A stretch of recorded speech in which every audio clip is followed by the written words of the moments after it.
Mobile হাতে নিয়ে যখনই ফেসবুকে ঢুকি তখনই চোখে পড়ে অনেক আপুদের রান্না করে রাখা সুন্দর সুন্দর কিউট কিউট জিনিসগুলা। আর তাদের কাছে শুনি তারা নাকি এইগুলো ফেসবুকে টাকা দিয়ে কিনছে। আমিও ডিসিশন নিয়ে ফেলছি, আমিও ফেসবুক থেকে টাকা কামাবো, আমিও ফেসবুক থেকে টাকা ইনকাম করব। তারপর আমি এইরকম সুন্দর সুন্দর কিউট কিউট জিনিস কিনবো। আর এইসব করার জন্য তো একটা ফোন দরকার, তাই না? আর এর জন্য আমি আমার 2 জোড়া কানের দুল বেচা দিছি টাকা দিয়ে একটা ভালো ফোন। সেই টাকা দিয়ে একটা ভালো ফোন কিনছি। এখন এই ফোন দিয়া ভিডিও বানাই আর ফেসবুকে ছাড়ি। কিন্তু সমস্যা কি জানেন? আপনারা কেউ আমার ভিডিওগুলো দেখেন না। আর যদি কেউ একটু কষ্ট করে দেখেন তাও তারা লাইক কমেন্ট কিছুই করে না। মনে হয় তাদের হাতে কোনো সমস্যা আছে, আর না হয় তারা পড়ালেখা করে নাই, এজন্য লিখতে পারে না। আমি তো টাকা কামাইতে চাই, আপনারা যদি ভিডিও দেখে আর লাইক কমেন্ট, আমি তো টাকা কামাইতে চাই, আপনারা যদি ভিডিও দেখে লাইক কমেন্ট না করেন তাহলে আমি কেমনে টাকা কামাবো বলেন তো? আপনারা আসলে অনেক দুষ্ট।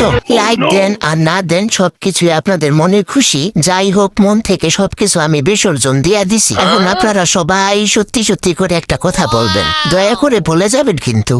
আপনি যখন ছোট ছিলেন তখন আপনার আম্মা যখন এরকম গোটা পিঠা বানাইতো তখন কারা কারা এইরকম পিঠা বানানোর জন্য বলতেন, অথবা নিজেরাই পন্ডিতি করে পিঠার কাহিনিয়া বানাইতে বইসা যাইতেন? তারা শুধু হাত তুললে বলে যাবেন প্লিজ। আমি তো গোটা পিঠা বানালে এখন এইরকম করে বানাই, এইগুলো বানাই আমি শৈশব স্মৃতিচারণ করি। এখন দেখেন আমার পিঠার ফাইনাল লুক।